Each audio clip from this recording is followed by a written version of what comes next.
يا صباح الخير والسعادة. جربتوا تعملوا سندوتشات فطير مشلتت؟ غريبة شوية بس سهلة جدا. تعالوا نعملها مع بعض، وبدون سمنة ولا دهون كتير، وبدون كمان فرن. طريقة سهلة وبسيطة، ولا توريق ولا تعب قلب ولا أي حاجة. وبتطلع بقى شكلها حلو قوي ومقرمشة، وبنعملها على الطاسة وبتبقى مورقة وخفيفة جدا، وممكن نحشيها أي حشوة تحبوها، يعني ملهاش حشوة معينة مضطرين تعملوها. بصوا ازاي مورقة من جوه، وبمكونين اتنين بس. قبل ما ابدا، انا اسمي ايمان. لو اول مره تشوفوني اشتركوا في القناه وفعلوا الجرس عشان يوصلكوا كل جديد، وما تنسوش تشيروا لايك لو الوصفه عجبتكم.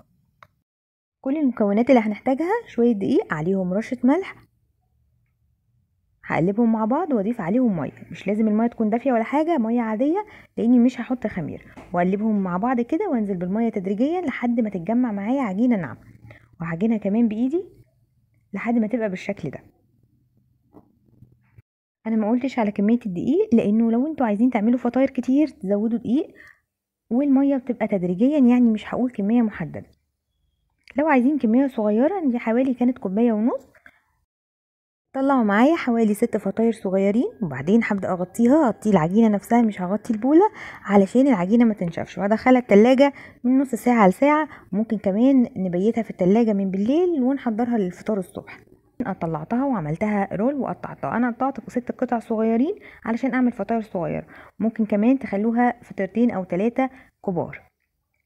واخدت كل قطعه كورتها، عملتها كره صغيره كده،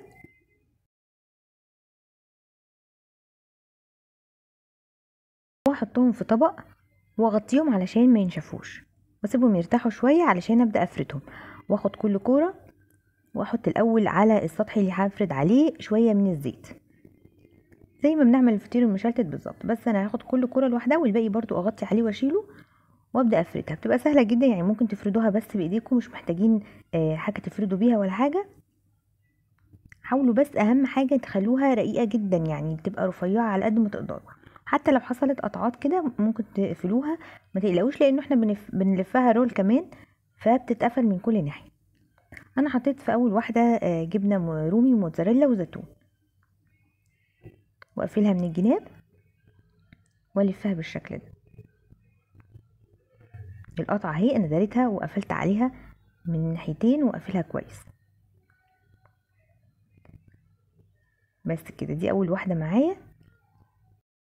تقدروا بقى تحشوها لو شويه لحمه مفرومين متعصجه كده، او فراخ، قطع فراخ صغيره بايته كده مسلوقه، ممكن تحطوا عليها فلفل وجبنه، اي حشوه تحبوها.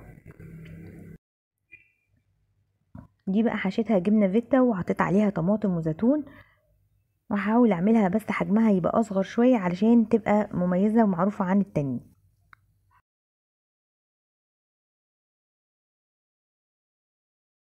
بس كده هنقلهم في طبق واغطيهم عشان ابدا اسويهم. لو عايزين تدخلوهم الفرن ممكن، او نعملهم على الطاسه زي ما هنعملهم دلوقتي.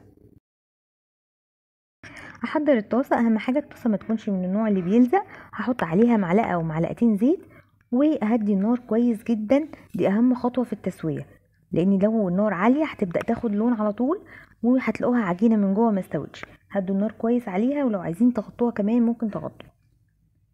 ومن وقت للتاني هقلبها،